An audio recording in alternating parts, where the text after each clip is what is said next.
Ein einzelner Gefangener hatte das Schicksal von Hunderten geändert. Aber er zahlte dafür einen hohen Preis.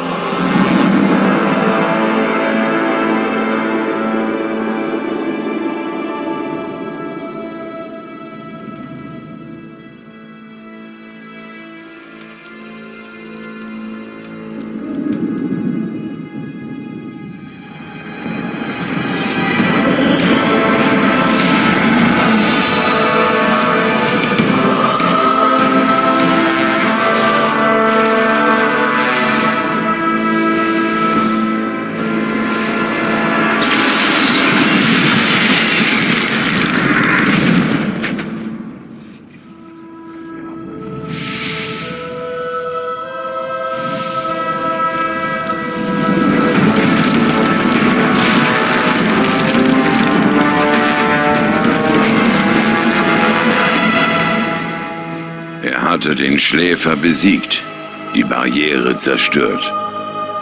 Doch während alle anderen Gefangenen entkamen, blieb er in den Trümmern zurück.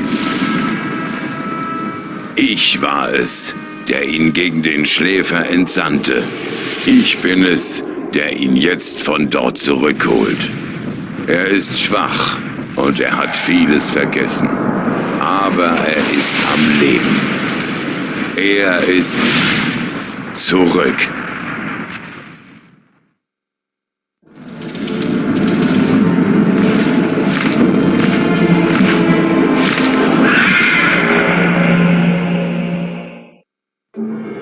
Da bist du ja wieder. Ich hätte nicht gedacht, dass wir uns noch mal wiedersehen. Ich fühle mich, als hätte ich 3 Wochen unter Steinen gelegen.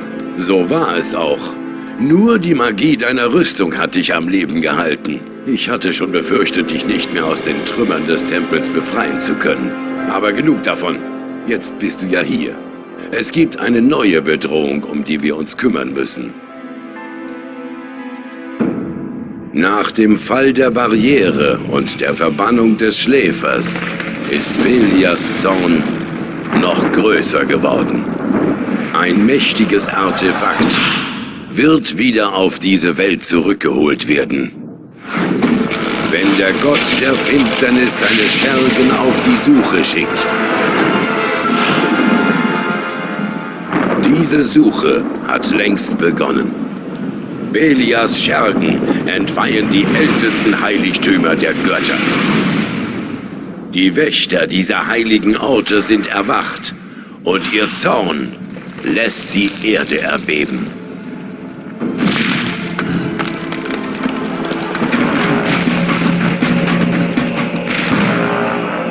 Alle mächtigen Magier auf dieser Insel spüren diesen Zorn. Und einige von ihnen sind mit Sicherheit schon dabei, der Bedrohung entgegenzutreten.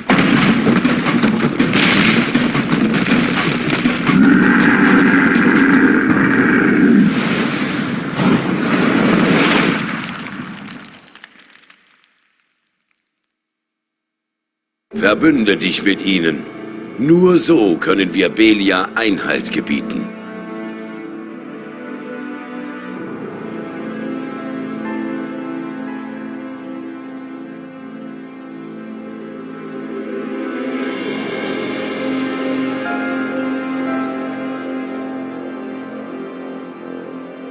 Genug Zeit haben wir ja jetzt. Ich habe es geschafft. Der Schläfer wurde verbannt. Du hast ihn besiegt, das ist richtig. Aber den Krieg, der jetzt folgt, können wir nicht mehr aufhalten. Der Schläfer hat mit seinem letzten, wutentbrannten Schrei die Armeen der Finsternis in Bewegung gesetzt. Es war ein Befehl an alle bösen Kreaturen, ein Wort der Macht, dem sie alle gehorchen mussten. Sein letzter Befehl war, kommt. Und sie kamen, alle, sogar die Drachen. Drachen? Es sind Kreaturen von uralter Macht. Ich kann ihre Gegenwart spüren, selbst hier. Und sie haben eine ganze Armee von niederen Dienerkreaturen um sich geschart. Wo ist diese Armee jetzt? Die Armee lagert nicht weit von hier, im Minental von Khorinis.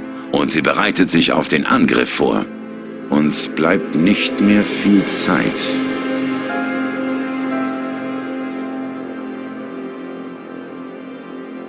Was können wir tun?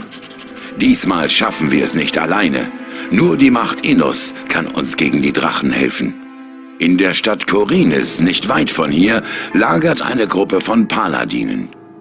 Sie verfügen über ein mächtiges Artefakt, mit dessen Hilfe wir die Drachen besiegen können. Sie nennen es das Auge Innos. Du musst dir dieses Artefakt besorgen. Berichte den Paladinen von der Bedrohung. Du musst ihren Anführer überzeugen, uns zu helfen. Und sobald du mit ihm gesprochen hast, musst du das Artefakt Belias finden. Es ist das Gegenstück zum Auge Innos. Es darf nicht in die Hände des Bösen fallen.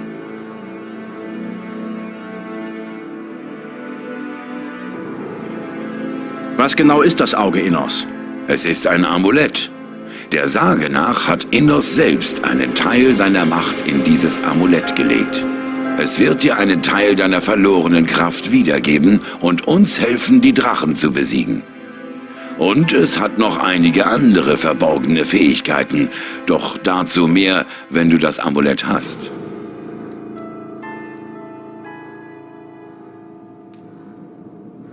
Warum sollten mir die Paladine das Auge Innos geben?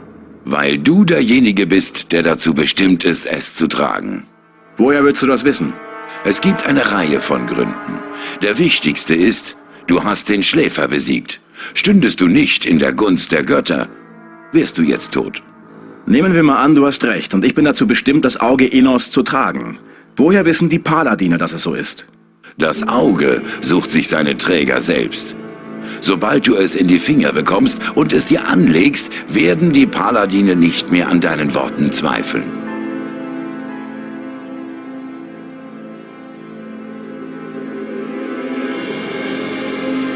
Wie komme ich zur Stadt? Folge einfach dem Weg von hier aus durch die Berge. Die Stadt ist groß, du kannst sie nicht verfehlen. Aber sieh dich vor. Der Weg zur Stadt ist nicht ungefährlich und du bist noch lange nicht wieder so stark, wie du einst warst.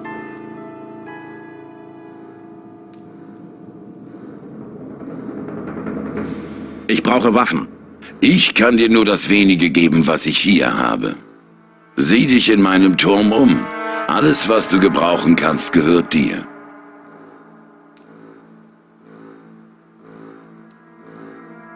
Ich werde so schnell wie möglich aufbrechen. Gut. Und eines noch. Verrate niemanden, dass du mit mir gesprochen hast.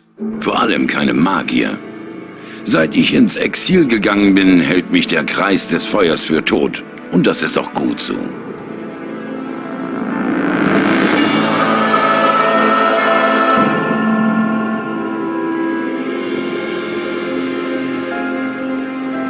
Warte mal.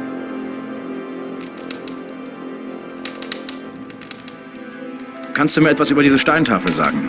Ich hatte erst die Vermutung, dass es sich dabei um ein magisches Artefakt handelt. Aber letztlich bin ich zu dem Schluss gekommen, dass es nicht von großer Bedeutung ist. Ich habe den Sinn dieser Tafel nicht gänzlich entschlüsseln können, aber es scheint sich um die Geschichte einer sehr alten Kultur zu handeln. Wenn du die Tafel haben willst, dann soll sie dir gehören. Ich habe keine Verwendung dafür.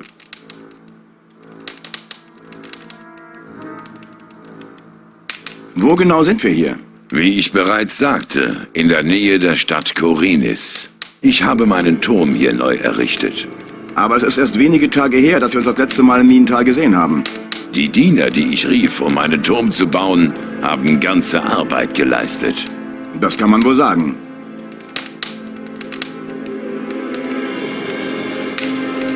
Woher bekomme ich bessere Ausrüstung? Der nächste Ort, an dem du bessere Waffen und Rüstungen bekommen kannst, ist die Stadt Khorinis. Aber unten im Tal findest du einige Heilpflanzen, die dir helfen werden, wenn du im Kampf verwundet werden solltest. Direkt vor meinem Turm ist ein See. Von dort aus gibt es einen versteckten Zugang zum Tal.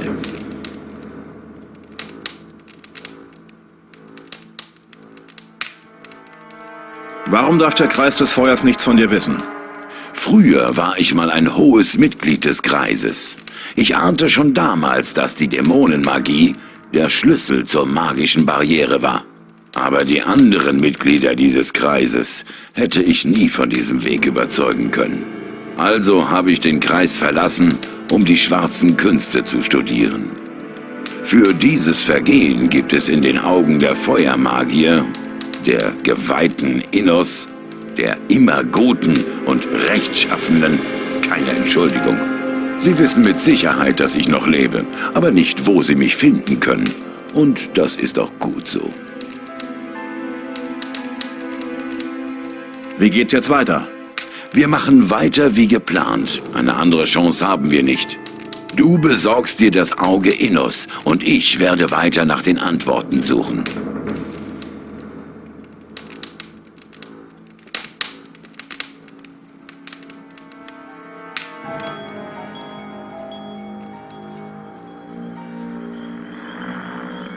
Bist du es? Tatsächlich. Mann, bin ich froh, dich zu sehen.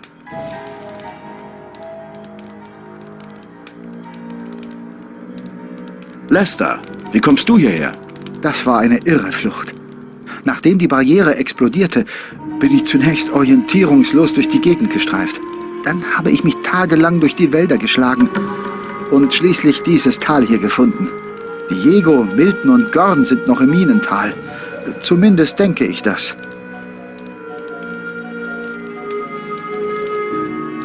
Was ist passiert? Nachdem der Schläfer besiegt wurde, hat die gesamte Bruderschaft den Verstand verloren. Ohne ihren Meister waren sie alle nur noch leere Hüllen. Und du? Was ist mit dir? Mir ging es genauso. Ich hatte Albträume und sogar Halluzinationen. Aber ich bin geflohen, als ich wieder einen einigermaßen klaren Kopf hatte. Einmal glaubte ich, einen großen schwarzen Schatten zu sehen, der sich auf eine Gruppe Flüchtender stürzte und alles in einer riesigen Feuerwolke verbrannte. In dem Moment dachte ich wirklich, ein Drache wäre gekommen, um mich zu töten. Hast du noch mehr gesehen? Nein, ich habe die Beine in die Hand genommen und bin gerannt.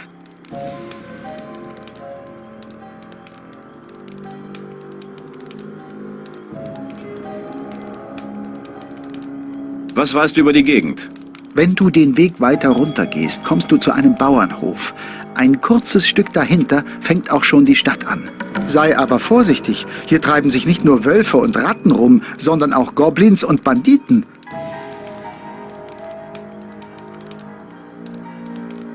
Ich bin auf dem Weg nach Khorinis. Was weißt du über die Stadt? Khorinis? Nun, es ist eine Hafenstadt, nichts Besonderes. Warum fragst du? Ich muss zu den Paladinen, die sich in der Stadt befinden sollen. Ach so, tatsächlich. Ha, du kommst doch noch nicht mal in die Stadt hinein, geschweige denn zu den Paladinen.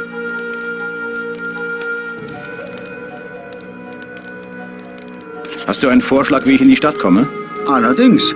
Ich habe vor einiger Zeit für einen alten Alchemisten namens Constantino gearbeitet.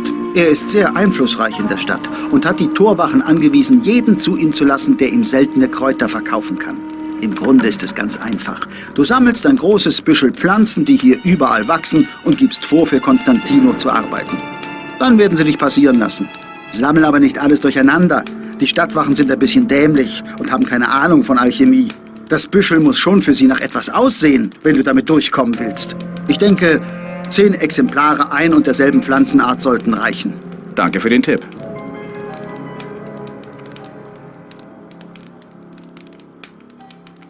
Wie lange versteckst du dich schon hier im Tal? So genau weiß ich das nicht.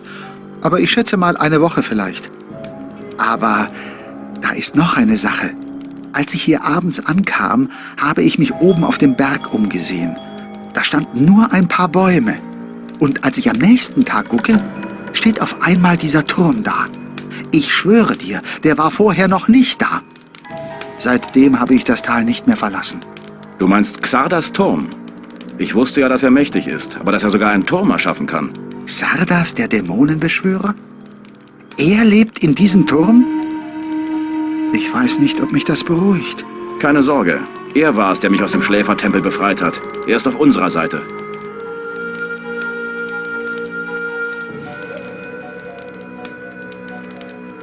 Du musst Xardas von dem Schatten berichten. Es könnte wichtig sein. Du glaubst, es war keine Einbildung? Du meinst, da war wirklich ein... Drache, ja. Du steckst doch schon wieder mittendrin. Hab ich recht? Mittendrin würde ich nicht sagen.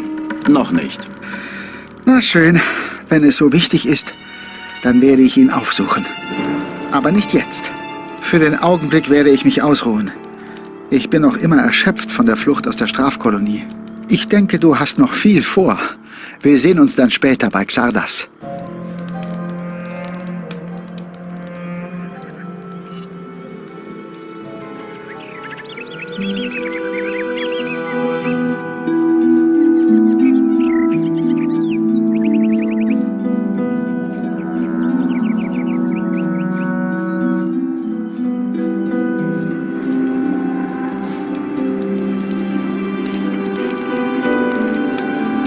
Ärger? Verdammt, ich weiß gar nicht, wo die sich alle versteckt halten. Du tötest einen und kurze Zeit später sind sie alle wieder da. Moment mal, ich kenne dich doch. Du bist doch der Kerl, der mich damals im Minental ständig um Pfeile angebettelt hat.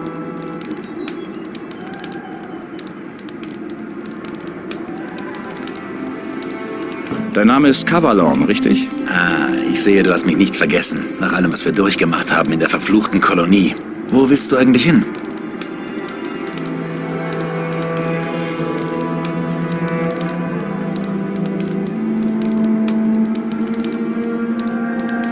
In die Stadt.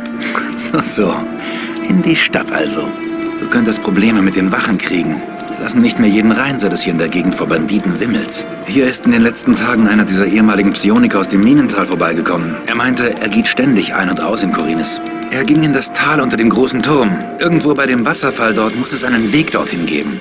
Vielleicht solltest du mit dem Typen mal sprechen.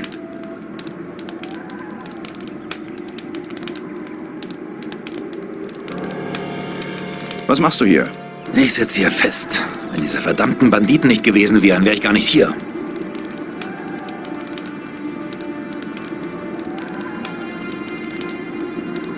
Was war mit den Banditen? Hast du die letzten Wochen verschlafen? Ich rede von dem ganzen Gesindel aus der Strafkolonie, das sich hier in der Gegend breit macht. Plündern und morden, was das Zeug hält. Kann froh sein, dass sie mich am Leben gelassen haben. Ich habe einen Moment nicht aufgepasst. Da haben sie mir von hinten ins Übergezogen. Keine Ahnung, wie ich jetzt meinen Kram wiederkriegen soll.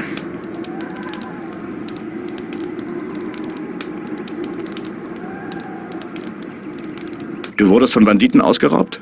Ja, niedergeprügelt und den Goblins zum Fraß vorgeworfen haben sie mich. Es waren verflucht wichtige Sachen. Ein Brief und mein ganzes Geld. Ich muss es unbedingt wieder haben. Aber ohne Rückendeckung gehe ich da nicht mehr hin. Dieses feige Lumpenpack.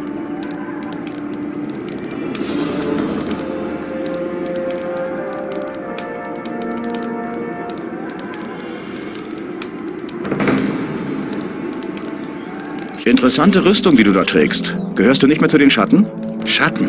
Die gibt es seit dem Fall der Barriere nicht mehr. In dem Moment, als wir endlich das Minental verlassen konnten, gab es für mich keinen Grund mehr daran festzuhalten. Ich arbeite jetzt für die Wassermagier.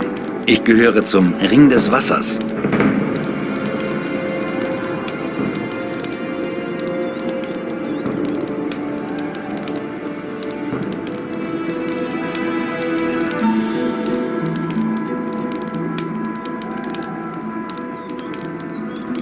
Waren du und deine Leute damals nicht mit den Wassermagiern verfeindet? Die hirnverbrannten Zeiten von damals sind vorbei. Es gibt kein neues Lager oder altes Lager mehr. Jetzt, da die Sträflingskolonie nicht mehr existiert, ist jeder auf sich allein gestellt. Die meisten von uns ehemaligen Gefangenen werden immer noch verfolgt. Die Wassermagier konnten erwirken, dass mir meine Strafe erlassen wurde und ich mich jetzt frei bewegen kann.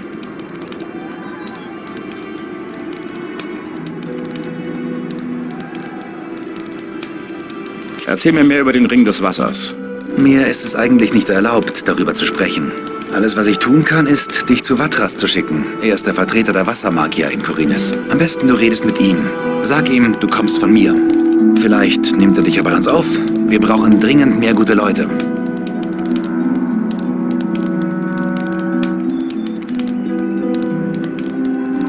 Was machen die Wassermagier jetzt? Sie sind an einer großen Sache dran. Es geht um einen unbekannten Teil der Insel. Ein unbekannter Teil? Wo soll der liegen? Mehr darf ich dir nicht sagen. Sprich mit Vatras in Khorinis. Kann ich dir bei der Sache mit den Banditen helfen? Vielleicht. Aber so abgemagert wie du aussiehst, hast du seit Wochen kein richtiges Schwert mehr in den Händen gehalten. Nun, ich habe wohl keine andere Wahl, als dein Angebot anzunehmen. Meine Zeit wird knapp, also pass auf. Den Weg hier runter ist eins dieser dreckigen Erdlöcher, in denen sich die Banditen gerne verstecken. Die Kerle dort sind genau die, die meinen Kram gestohlen haben. Sag Bescheid, wenn du bereit bist, und dann schnappen wir uns das Lumpenpack.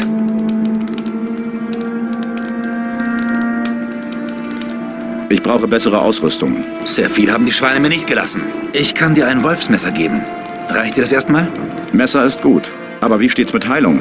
Ich hätte hier noch 2 Heiltränke. Interesse? Klar, her damit.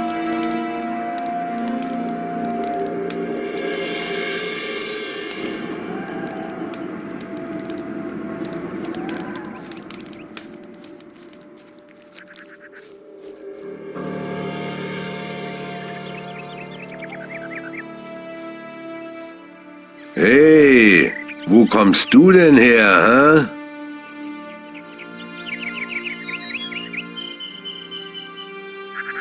Ich komme aus den Bergen. Genau, du kommst aus den Bergen und das ist schlecht für dich. Ganz schlecht.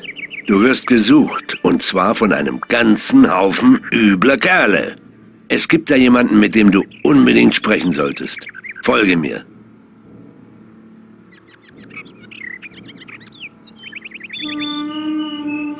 Wer sucht mich? Halb Korines ist hinter dir her und du willst mir erzählen, du hättest keine Ahnung? Ah, verstehe. Du willst nur nicht mit mir darüber reden, hä? Na gut, deine Sache. Also, kommst du jetzt oder nicht?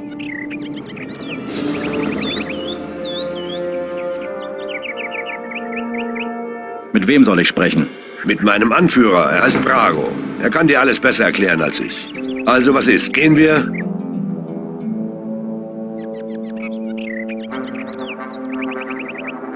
Woher weiß ich, dass es keine Falle ist? Also, so langsam reicht's mir mit dir. Wenn du meine Hilfe nicht willst, dann geh doch zur Stadt und lass dich einlochen. Du kommst jetzt mit oder du lässt es bleiben, klar?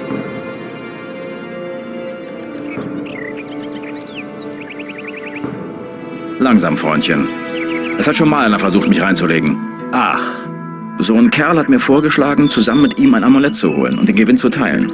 Als wir am Ziel angekommen waren, haben er und seine Freunde mich angegriffen. klingt ganz so, als hättest du dich mit den falschen Leuten eingelassen. Wo war das?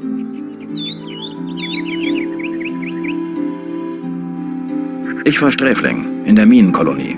Du kommst aus der Barriere? Mann, dann haben wir ja zusammengesessen. Ich kenne dich nicht. Ich war Butler im alten Lager. Hab mit der ganzen Sache nicht viel zu tun gehabt. Aber was jetzt viel wichtiger ist, du hast mächtigen Ärger. Irgendwer hat ein hübsches Sümmchen auf deinen Kopf ausgesetzt und er hat ein paar Zettel verteilt. Mit deiner Visage drauf. Wenn ich du wäre, dann würde ich sehr, sehr vorsichtig sein. Es gibt Leute bei uns, die würden für das Gold ihre Mutter umbringen. Aber ich finde, wir Jungs aus der Strafkolonie müssen zusammenhalten. Dann sollte ich mich wohl jetzt besser bei dir bedanken. Geschenkt. Sieh lieber zu, dass du am Leben bleibst.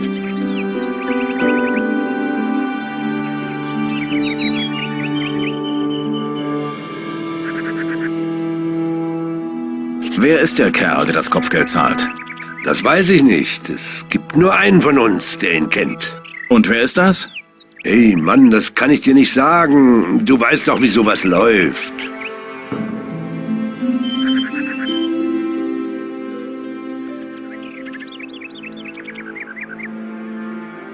$10 Goldstücke für den Namen des Kerls, der das Kopfgeld ausgesetzt hat. Ach, Mann, das kann ich echt nicht machen. Nun spuck's schon aus. Oh, Mann. Na gut. Dexter ist sein Name. In der Nähe des Großbauern gibt es einen steilen Felsen. Da oben gibt's einen Wachturm und ein paar Minen. Irgendwo da hat er sein Versteck. Na bitte, hier hast du dein Gold. Und sag ihm bloß nicht, wer dir das gesteckt hat.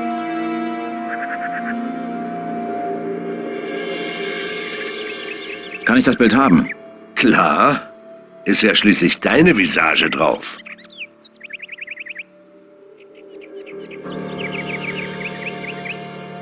Gibt's noch was Interessantes für mich? Du meinst über die Gegend hier? Nun, wenn du am Leben bleiben willst, halte dich auf den Wegen. Je weiter du dich in die Wildnis begibst, desto gefährlicher wird es.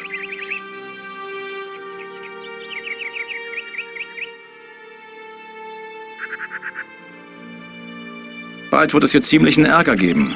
Was ist los? Ein Typ namens Cavalon kommt euch holen. Mist, der Typ hat überlebt. Ich bin weg.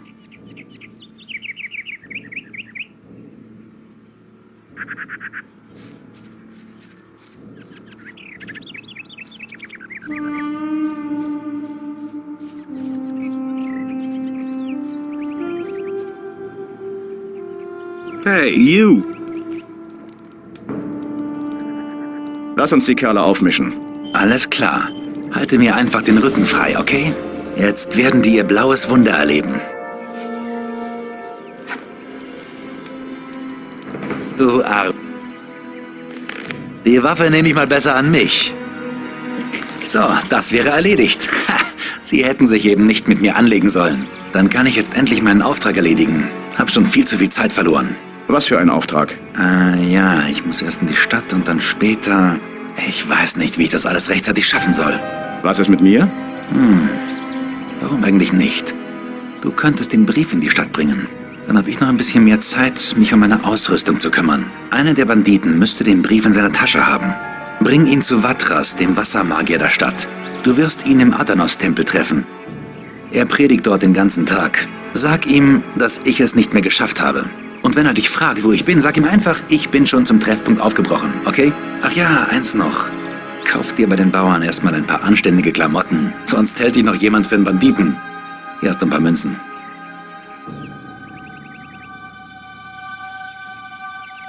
Kannst du mir was beibringen? Sicher, das weißt du doch. Mensch, dir haben sie ja ganz schön zugesetzt. Du kannst dich an gar nichts mehr erinnern, was?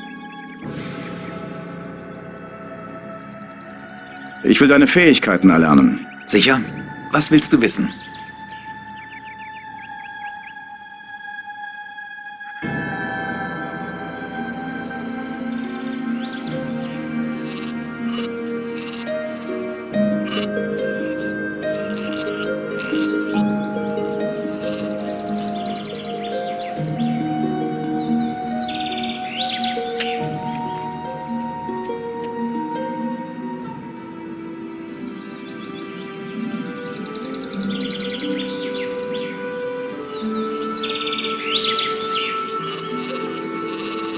Hey, Fremder! Ich habe gesehen, wie du aus den Bergen gekommen bist. Du kannst froh sein, hier nicht vor 3 Wochen vorbeigekommen zu sein. Wir hätten dich für einen entlaufenen Sträfling gehalten und mit denen haben wir kurzen Prozess gemacht. Du siehst ganz schön fertig aus. Was willst du hier?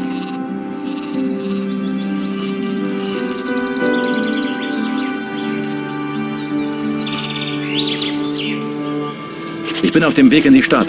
So wie du rumläufst, wirst du die Wachen bestechen müssen, damit sie dich reinlassen. Und du musst wissen, was sie hören wollen. Und das wäre?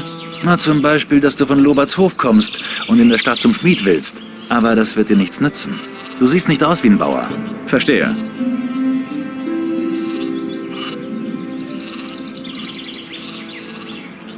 Ich brauche bessere Ausrüstung. Kann ich mir schon vorstellen, aber ich sag dir gleich, zu verschenken haben wir hier nichts. Wenn du für das, was du willst, bezahlen kannst, wird Lobert dir was verkaufen. Ansonsten geh zu ihm und frag ihn, ob er Arbeit für dich hat.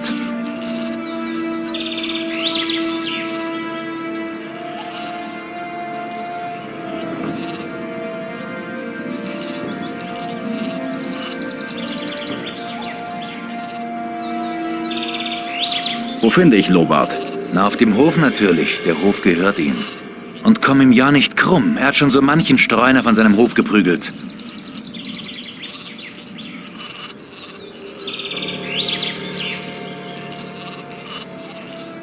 Ich wurde in den Bergen von Banditen überfallen. Dieses Dreckspack. Wahrscheinlich waren es dieselben Mistkerle, die letzte Nacht eins von unseren Schafen geholt haben. Du hast ganz schön Glück gehabt. Die meisten kommen nicht mit dem Leben davon.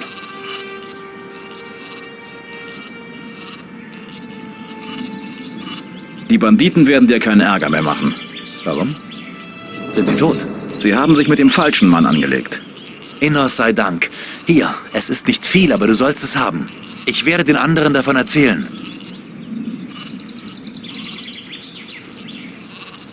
Da ist wieder eins von diesen Drecksviechern.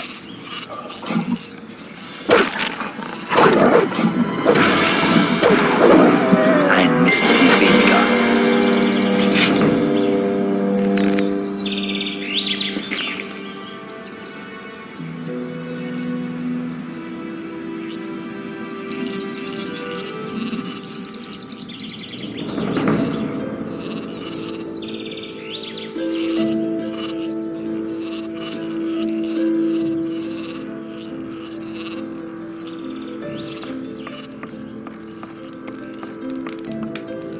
Wer hat dich denn eingeladen? Mach, dass du aus dem Haus kommst. Hier gibt's keine Almosen.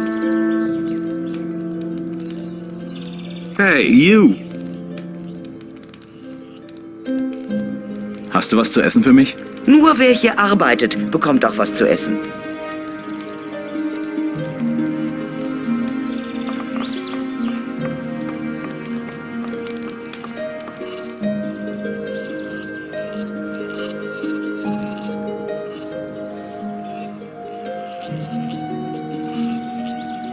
Warum treibst du dich hier auf meinem Land rum?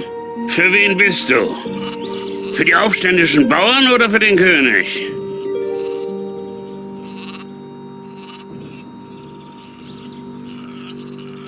Für die Bauern. Ha! Ona, dieser verdammte Kriegstreiber, bringt uns noch alle ins Grab. Was glaubst du, wie lange sich die Paladine das ansehen? Nach dem, was Ona sich geleistet hat, ist die ganze Stadt in Aufruhr.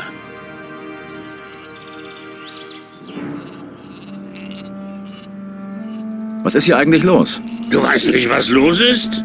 Herr Junge, wo kommst du her? Wir befinden uns am Rande eines Bürgerkriegs. Bis jetzt haben alle Bauern die Abgaben an die Stadt als gerechten Tribut angesehen.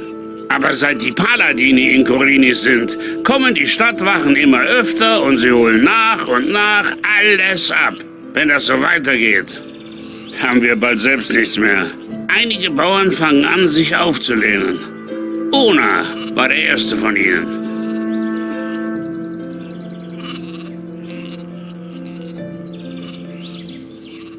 Erzähl mir mehr über diesen Ona. Ona ist der größte Bauer hier in der Gegend. Er hat sich von der Stadt losgesagt. Es heißt, er hat Söldner angeheuert, damit sie ihm die Stadtwache vom Hals halten. Kann's ihm nicht verübeln. Jedenfalls traut sich jetzt kein königlicher Soldat mehr auf seinen Hof.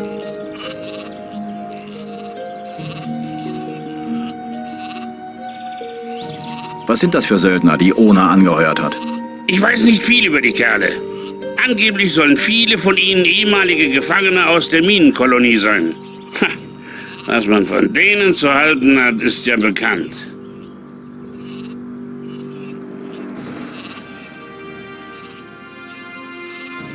Was ist mit dir? Für wen bist du?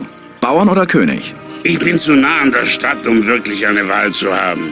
Aber ich bin ganz froh darüber. Ich wüsste nicht, wie ich mich entscheiden soll. Der König lässt uns ausbluten und Ona hetzt allen, die sich ihm nicht anschließen, seine Söldner auf den Hals. Deswegen sind die meisten anderen Bauern noch unentschlossen, aber auf kurz oder lang werden sie sich schon für eine Seite entscheiden müssen.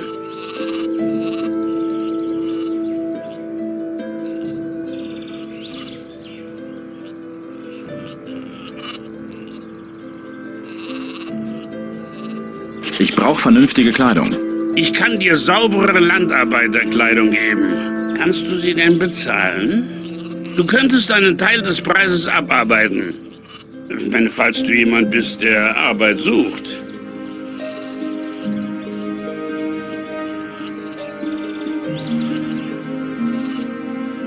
Was kostet die Landarbeiterkleidung? Tja, mal sehen. Malet sagt, du hast uns die Banditen vom Hals geschafft. Die Mistkerle haben uns eine Menge Ärger gemacht. Dank dir sind wir sie jetzt los. 60 Goldstücke.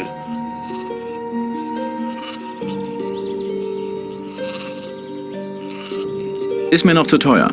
Wie du meinst. Ich suche Arbeit. Einen weiteren Knecht kann ich nicht gebrauchen. Aber für einen Tagelöhner hätte ich schon was zu tun. Ich meine, du kannst mir ein bisschen auf dem Feld zur Hand gehen. Und es gibt auch sicher noch ein paar andere Dinge, die hier zu tun sind. Ich könnte dich mit Gold bezahlen oder dir ein paar gute Sachen zum Anziehen geben. Aber die Sachen sind eine Menge wert. Ich kann sie dir nicht umsonst geben, aber ich kann sie dir billiger verkaufen, wenn du für mich arbeitest. So wie du rumläufst, solltest du die Klamotten nehmen. Wie auch immer. Das kleine Rübenfeld neben der Scheune muss abgeerntet werden.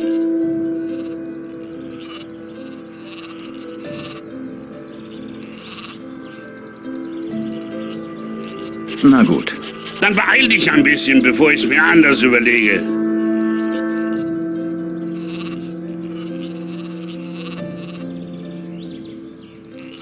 Hier hast du deine Rüben.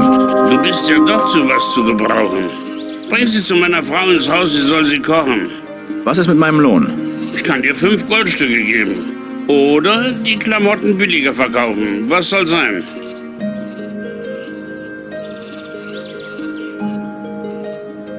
Mach mir einen besseren Preis für die Klamotten. Gut, ich werde sie dir für 10 Goldstücke weniger geben.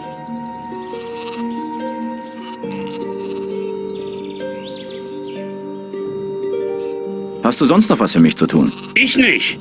Aber du kannst meine Frau fragen oder die Jungs auf den Feldern. Vielleicht brauchen die Hilfe.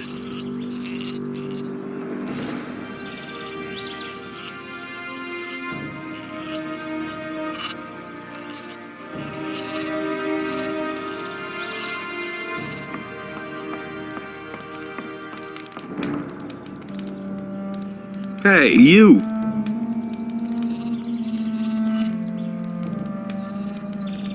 Ich habe hier ein paar Rüben für dich. Gut. Das sollte reichen, um die Kerle zu mästen. Wo du schon mal hier bist. Ich habe einen fahrenden Händler gesehen, der vor ein paar Minuten hier vorbeigekommen ist.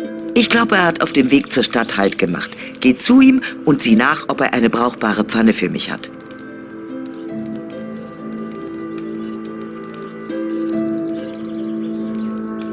Gib mir das Gold und ich gehe für dich zum Händler. Meinst du, ich kann dir trauen? Dass du mir das Geld ja nicht versäufst, hörst du?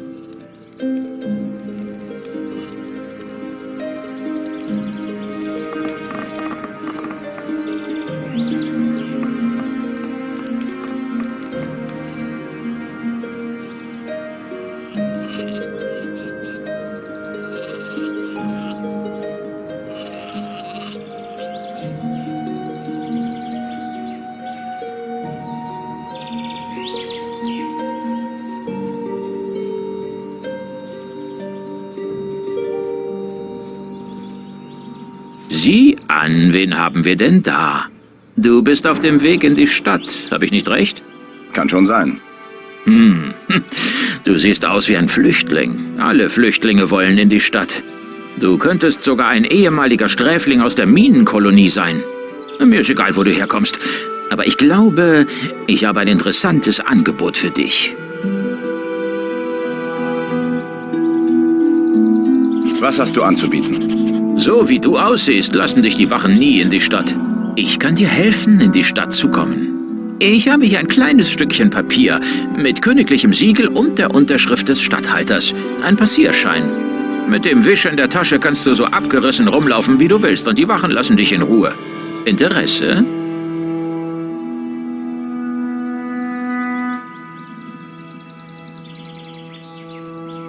Da ist doch ein Haken an der Sache.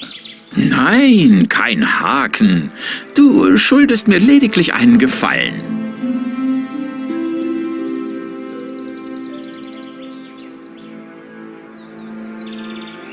Wie kommst du in die Stadt?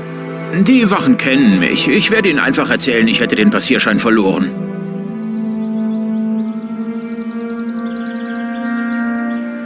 Was willst du für deinen Passierschein? Ich wusste, du bist der richtige Mann. Hör zu, du bekommst den Schein von mir. Jetzt. Einfach so? Einfach so. Aber wenn ich dich in der Stadt treffe, schuldest du mir einen Gefallen. Haben wir eine Abmachung?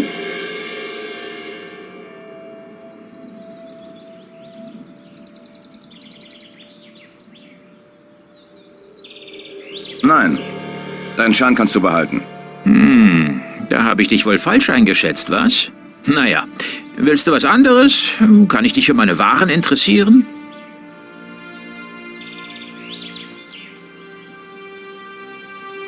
Zeig mir deine Ware. Such dir was aus.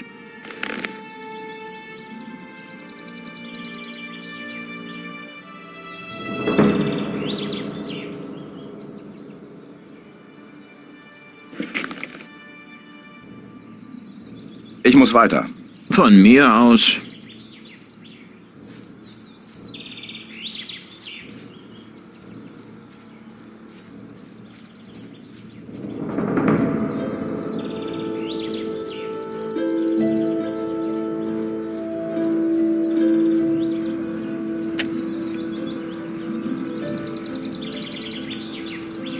Warte mal. Hier draußen ist es in letzter Zeit immer gefährlicher geworden und die Feldräuber werden zu einer echten Plage. Hey, auf die Miliz ist kein Verlass. Wir müssen uns selbst verteidigen.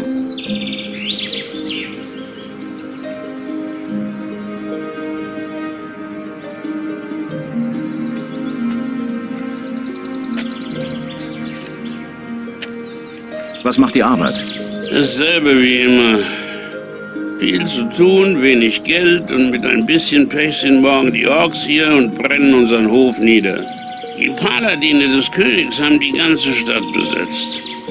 Aber ich glaube kaum, dass sie ihre Hintern hier rausschwingen, wenn die Orks uns überfallen.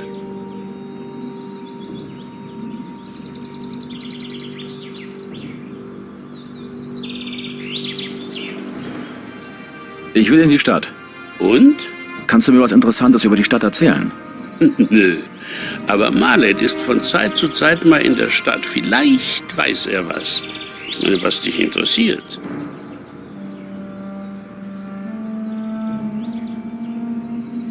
Gibt's irgendwelche interessanten Neuigkeiten? Ich hätte schwören können, vor 2 Tagen einen Ork drüben am Waldrand gesehen zu haben. Seitdem halte ich nachts immer mindestens ein Auge offen.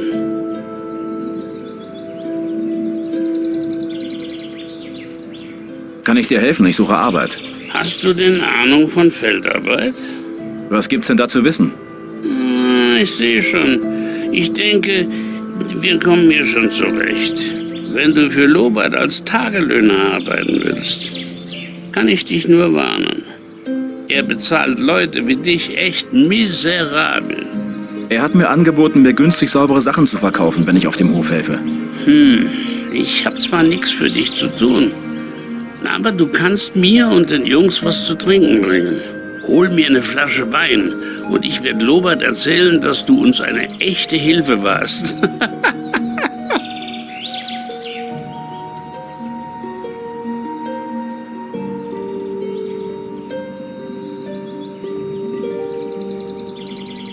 Hier hast du deinen Wein. Ich frage besser nicht, wo du ihn her hast, was? Ist ja auch egal. Ich danke dir jedenfalls. Lobart wird von mir nur das Beste über dich zu hören bekommen.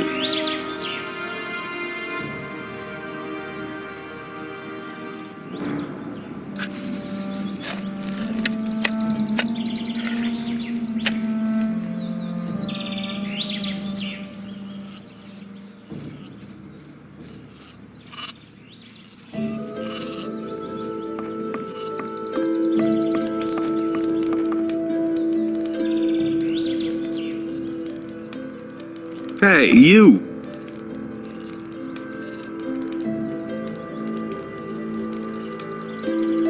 Hier ist deine Pfanne. Gut, dann wollen wir mal sehen, ob sie auch was taugt.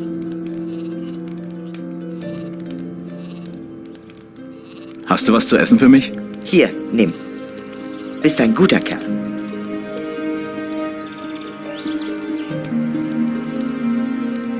Hast du was zu essen für mich? Du hattest heute schon deine Portion. Komm später wieder.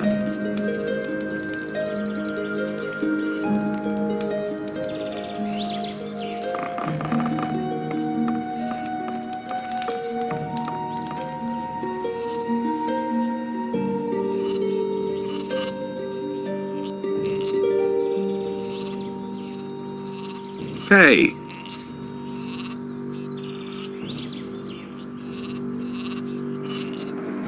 Was kostet die Landarbeiterkleidung? Tja, mal sehen. Du hast für mich die Feldarbeit gemacht. Du bist meiner Frau zur Hand gegangen. Vino sagt, du warst ihm eine echte Hilfe. Ich meine, das will schon was heißen. Er hält sonst nichts von Tagelöhnern. Malet sagt, du hast uns die Banditen vom Hals geschafft. Die Mistkerle haben uns eine Menge Ärger gemacht. Dank dir sind wir sie jetzt los. 30 Goldstücke. Billiger wird sie nicht.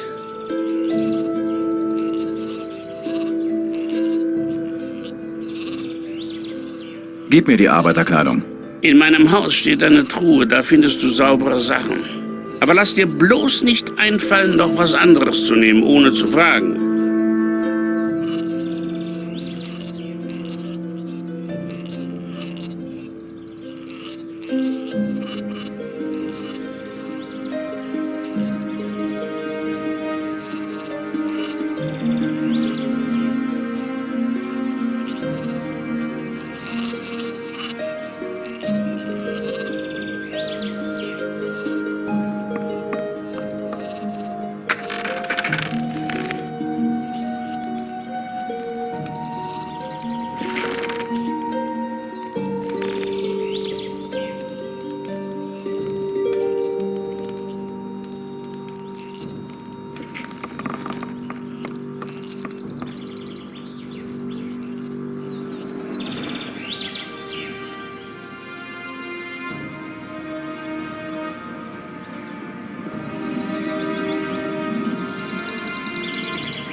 Hey du, komm mal her. Was ist? Unterwegs in die Stadt? Schwer beschäftigt noch dazu. Hör mal, du siehst mir wie ein schlaues Kerlchen aus. Ich schätze, du wirst es noch mal sehr weit bringen. Dir macht doch bestimmt keiner was vor. Sowas erkenne ich sofort. Sag mal, du wirst dir doch bestimmt ein paar Goldstücke verdienen, nicht wahr?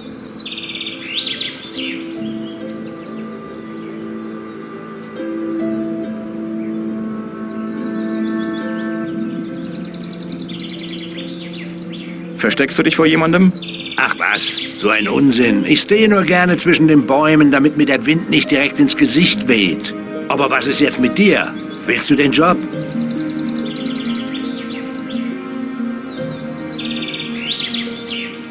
Du siehst nicht aus wie jemand, der Goldstücke hat. Nun, ich bin sicherlich nicht der Umgang, den ein Herr wie du gewohnt ist. Aber meinen kleinen Beitrag zu deinem sicherlich beträchtlichen Vermögen wirst du doch nicht ausschlagen, oder? Nun, was sagst du? Kann ich mit dir rechnen?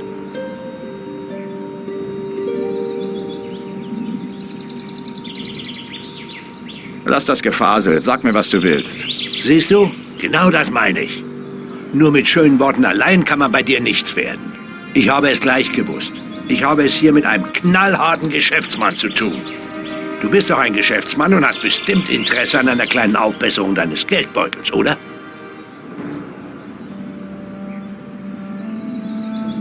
Warum nicht? Du musst es einem unwissenden alten Seemann schon nachsehen. Ich bin fremd in dieser Gegend hier und kenne mich noch nicht so gut mit den hier herrschenden Regeln aus. So musste ich schmerzlich erfahren, dass man als fremder Reisender in der Hafenstadt nicht willkommen ist. Nun stehe ich hier und bin völlig ratlos, wie ich in die Stadt kommen soll. Ich habe äußerst wichtige Geschäfte zu erledigen und meine Auftraggeber dulden keinen Aufschub, verstehst du? Du wirst mir doch sicher helfen, einen Weg zu finden, an den Stadtwachen vorbeizukommen. Habe ich recht? Wegen der Stadtwachen. Ja? Schon eine Idee?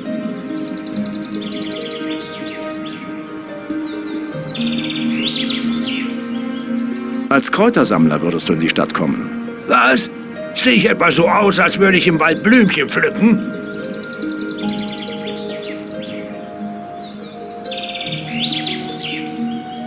Wie wär's mit Bestechung?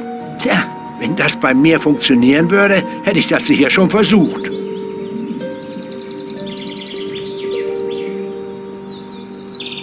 Mit dieser Bauernkleidung hier sollten sie dich vorbeilassen. Das ist genau das, was ich jetzt brauche. Mensch, ich wusste, ich kann mich auf dich verlassen. Getarnt als einheimischer Bauerntölpel wird mich hier niemand mehr behelligen. Ausgezeichnet! Das hast du wirklich gut gemacht. Hier hast du deine versprochene Belohnung. Was denn? 50 läppische Goldmünzen? Das ist doch wohl nicht dein Ernst. Gold ist nicht alles, mein Freund. Nimm sie erst mal. Ich habe so das Gefühl, dass wir uns bald wieder begegnen werden. Und wer weiß, vielleicht werde ich mich noch mal revanchieren. Mach's gut.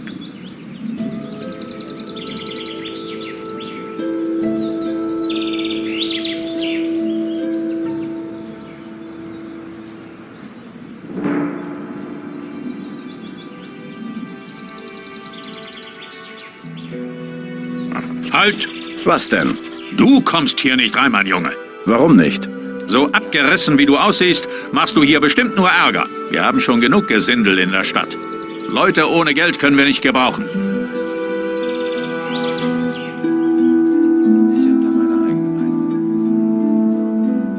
Ich muss zum Anführer der Paladine. Ich habe eine wichtige Nachricht für ihn. Ach. Und was könnte das wohl für eine wichtige Nachricht sein?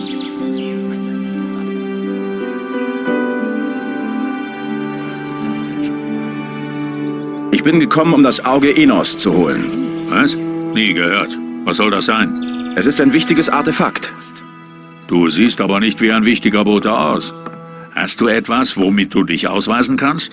Habe ich nicht. Dann verschwende nicht meine Zeit.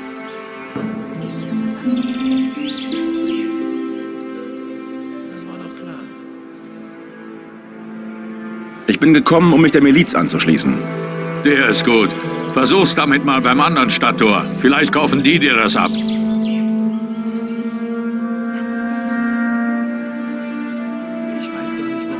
Ich habe hier die Kräuter für Konstantino, den Alchemisten. Aha. Wenn das so ist, dann zeig mal, was du da mitgebracht hast. Mhm. Sieht gut aus. Na schön, dann geh mal rein, aber mach keinen Ärger, klar?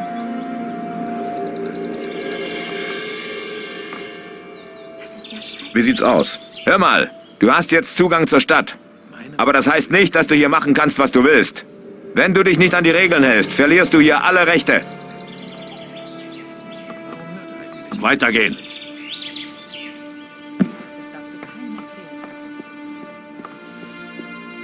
Halt, Fremder!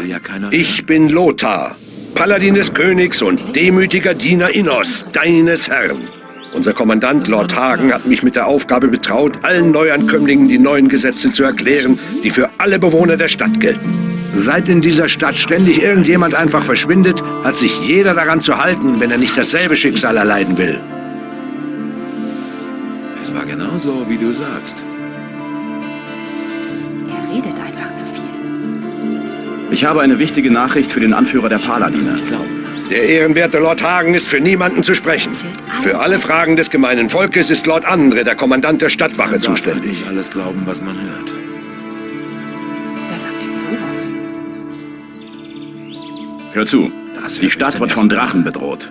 Das darf doch nicht wahr sein. Schon wieder so ein Spinner. Wir haben schon genug Unruhe in der Stadt, auch ohne dass hier irgendwelche Schwachköpfe den Leuten mit Märchen über Drachen Angst machen. Den letzten, der hier was von Drachen erzählt hat, habe ich direkt eingebuchtet und mit dem Gefangenentransport ins Minental geschickt. Also hüte deine Zunge. Wir können hier niemanden gebrauchen, der Panik unter den Leuten verbreitet. Das hat er doch vorher gewusst. Das habe ich noch gar nicht gewusst. Hier hat schon jemand von den Drachen berichtet? Nicht alles glauben, Ja, was man hört. der Kerl hieß Diego, glaube ich jedenfalls. Ich hatte ihn gewarnt, genau wie dich. Aber der Spinner wollte einfach nicht aufhören, mir auf den Geist zu gehen. Von selbst ist er nicht darauf gekommen. Warum hört eigentlich keiner auf mich? Ich bin gekommen, das Auge Innos zu holen. Gar nicht gewusst. Das heilige Auge Innos. Woher weißt du davon? Du bist kein Angehöriger des Ordens. Ein Magier hat mir davon erzählt. Ich weiß nicht, was seine Beweggründe waren, dir eines der Geheimnisse unseres Ordens anzuvertrauen. Aber er hatte sicherlich nicht im Sinn, dass du es in die Finger bekommst. Aber Ich will nichts mehr davon hören. Erst fängst du mit Märchen über Drachen an und dann das. Unfassbar. Wir können nur abwarten. Von selbst ist er nicht darauf gekommen. gut, erklär mir die Regeln der Stadt. Erstens, der ehrenwerte Paladin Lord Hagen residiert zusammen mit seiner Truppe im oberen Viertel. Warum hört er Deswegen ist der Zutritt zum oberen Viertel nur ehrenwerten Bürgern gestattet. Zweitens, das Rathaus im oberen Viertel dient als Kommandoposten der Paladine. Dort haben nur die Paladine selbst und Angehörige der Miliz Zugang. Und drittens, wer eines Verbrechens angeklagt ist, muss sich beim Kommandanten der Miliz dafür rechtfertigen. Noch Fragen? Ich wäre mir da nicht so sicher. Meinst du, mir geht es besser? Ich kann das nicht glauben. Wie werde ich Bürger der Stadt? Nur wer hier einer ordentlichen Arbeit nachgeht, wird als Bürger der Stadt angesehen. Aber denk nur nicht, dass du bei Lord Hagen vorgelassen wirst, nur weil du Bürger der Stadt bist. Als Bürger hast du Zugang zum oberen Viertel. Mehr nicht. Nur als Angehöriger der Miliz hast du Zugang zum Rathaus. Von selbst ist er nicht darauf gekommen. Das kann ja nicht ewig so weitergehen. Wo finde ich Arbeit? Du wirst dich bei einem der Handwerksmeister hier in der Unterstadt als Lehrling bewerben müssen. Sobald einer der Meister dich aufnimmt, bist du Bürger der Stadt. Allerdings müssen dafür auch die anderen Meister zustimmen. So will es der Brauch hier in Korinis. Wenn du auf die Idee kommen solltest, im Hafenviertel nach Arbeit zu suchen, vergiss es. Da wohnt nur der Abschaum der Stadt. Geh bloß nicht dorthin, du würdest es bereuen. Das ist doch alles nur Gerede. Ich glaube nicht, dass sich daran was ändert. Wie komme ich zum oberen Viertel? Sag mal, hörst du mir überhaupt zu?